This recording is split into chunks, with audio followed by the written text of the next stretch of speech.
we've just come across the wonderful Theresa and Adrian here, and they've been filling us on a little bit of the history of this fantastic sidecar. The oldest one, we believe, is the oldest one on the entry list, isn't it? I think so, yes. So, Theresa, tell me a little bit the history about your connection to the bike, and how long have you had it for?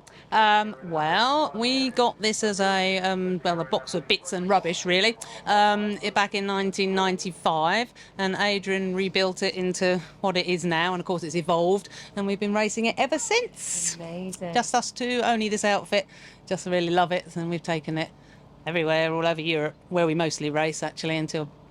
I say Brexit, not what I normally say in that phrase, but yeah, which has really messed things up. So we're here today to see how racing goes in the UK these days. Yeah, great. Well, it's wonderful to see the lineup here and all the different levels and classes of the sidecars, and to have something as historical piece like this is just incredible to have in the entry list. And you're riding it. Well, yeah, that's the plan.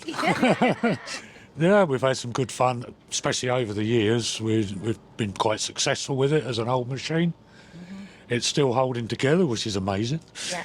And hopefully carry on riding it for a few more years. Great. And we've been doing a lot of stuff in Europe, because there are a lot more big wheelers and older bikes running.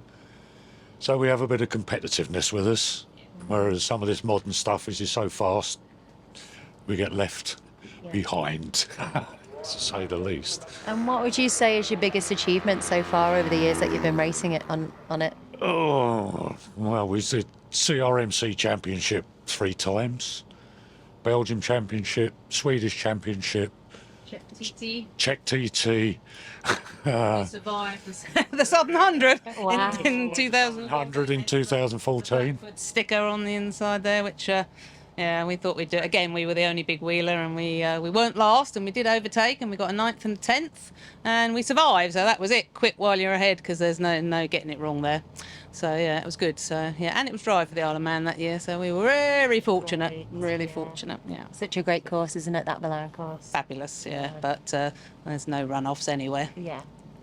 We lost a few friends there, so just respect to them and for surviving ourselves. So we were just very fortunate to do that, and we were happy to quit stop going there. So we just went the next year as a support crew for other people who were still up with the harder and harder to achieve qualifying times, which were getting exponentially faster every year. So good luck for them. That's all I can say. And Adrian, do you have a particular track that you like racing this? Cadwell Park. Of course, Cadwell, yeah.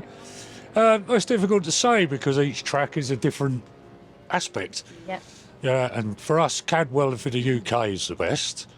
And I think the Czech TT in Europe was probably one of the better ones. And Dedman in Belgium is like a road version of Cadwell Park, which is a pretty amazing circuit. And we had success there one year, didn't we? Yeah, we've had fun over such a long time now, and but obviously nowadays we're completely outclassed totally by everything. So we're just pottering around towards the end of our career and just enjoying it and hoping not to get in the way too much, and just keep the old wobbly wheels going for a bit longer and having fun. Hours of fun, absolutely. And what about the parts for a bike as old as this? How difficult is it for you to source those? It's not too bad for some of the engine parts, because they're obviously specially made. Yep. 1 or 2 specialists in the country still supply, but all the tinware and bracketry and that I make myself, because you can't buy that. You have to get that from what's up here, I guess. And they're the bits that break mostly. Yeah. The bits I repair. Yeah, but spare parts they're getting harder. They're getting harder to find, but it has been exceptionally reliable over the years. I think I last prepared the engine full rebuild was about 1999, and that's survived this long, so it's not bad going, but hopefully it'll outsee us. That's our plan anyway. Well, it must be so much fun and glorious when you're actually out there on it, and when you come back in and you're able to say you finished another race on it and keep this piece of history going. Yeah. It must feel so special. It is. I mean, say we've been running it since the 90s, and each time we finish, it's like, yes, we've done another one. Custodians really for it, because it's got a really long race history going way back into the early 50s and things, and it's gone through a number of different owners, you know, and you know, it's so old. The frame's 1936-ish, you know, the engine's 58-ish, you know, it's seriously old bike really, and yet it still trots along reasonably well. So like I say, we're just custodians for it really, and look after it until we can't, and then I don't know what happens to it then, but hopefully we can, maybe there'll be a resurgence of people that are interested in real classics, I'd say. You know, vintage or whatever you want to call it, and maybe, you know, there'll be a younger generation coming through that are interested in the really old bikes, and then hopefully people like Adrian with all his knowledge can pass that on to people. Otherwise it's dying, isn't it, that knowledge of engine and prep and, you know, all that stuff. So it's, you know, everybody who likes old British bikes needs an apprentice, Yes. don't they? And to learn how to spanner them and keep them going, and, you know, all the tricks of the trade really. But there we go, that's how it is.